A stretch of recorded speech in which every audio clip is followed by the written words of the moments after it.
At a time when the cheating epidemic seems like it can't get any worse, there is a growing concern that we are on the cusp of something that could set us back in a major way. Okay, we'll give it a watch. AI cheats. This is AI cheating by the Score Esports. Let's see if this is any good.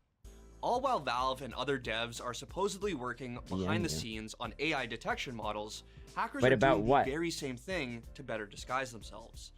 These AI cheats are harder to detect, whether it's being looked at by the human eye or a machine, forcing devs to fight fire with fire, initiating what looks to be an AI arms race.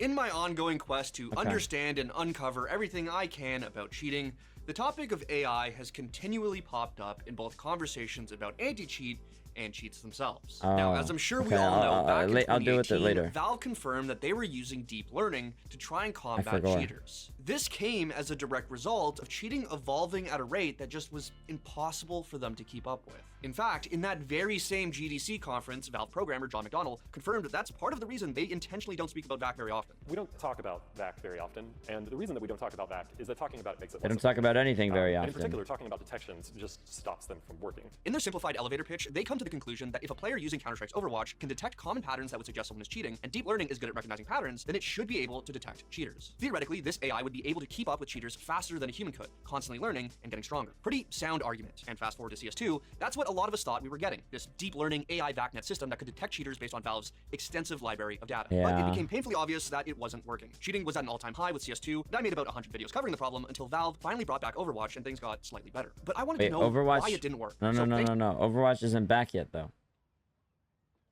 It was added into the files, but it's not back. To my ongoing conversations with the anti-cheat police department, I asked Laser about this, since they too are working on their very own AI-assisted detection models. This kind of thing, you know, it's really only been used in like Counter-Strike 2, and as most people know, it went pretty badly. I think it's definitely like a step in the right direction of where like anti-cheats should be heading. And AI anti-cheat running at it looks like they didn't detect the background. Than, you know, like a kernel of a driver running on your computer at all times, like how Vanguard is. So in that regard, get like, it or CS2 does have the advantage where VACnet kind of does all the work like off the machine. And we think like I can explain it. Moving in the right direction, but the technology still wasn't quite there yet. As far as we're aware, yeah, they basically just completely disabled VACnet and have just gone back to the classic, you know, like Overwatch plus VAC combination, which supposedly has been working decently. I think right now the classic methods of banning people is probably still more efficient. VACnet simply wasn't ready. Obviously, this is just speculation. We don't know what the current state of VACnet is or what exactly went wrong, but I think it's a pretty fair guess given what we've all experienced and Valve's reimplementation of Overwatch. Now, the fact that it didn't work, given the dataset at Valve's disposal that they constantly boast about, isn't great. Yes, as Laser said, the idea is a step in the right direction.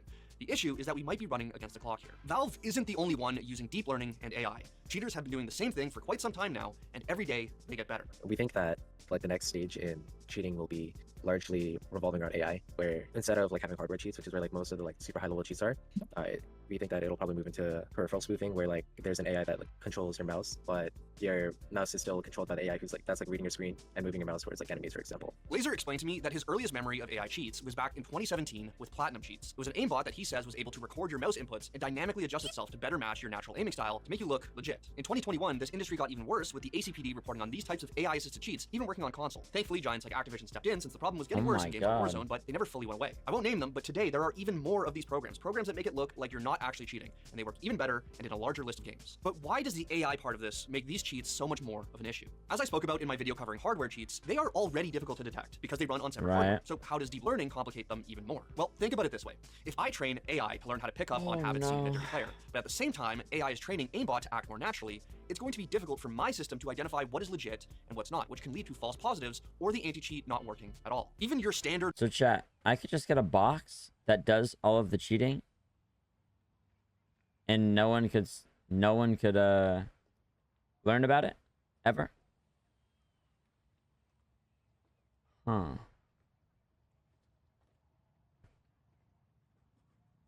I might have to look into that. And you get more wins, huh? Interesting. Okay. I think Chad is falling asleep. Let's move on.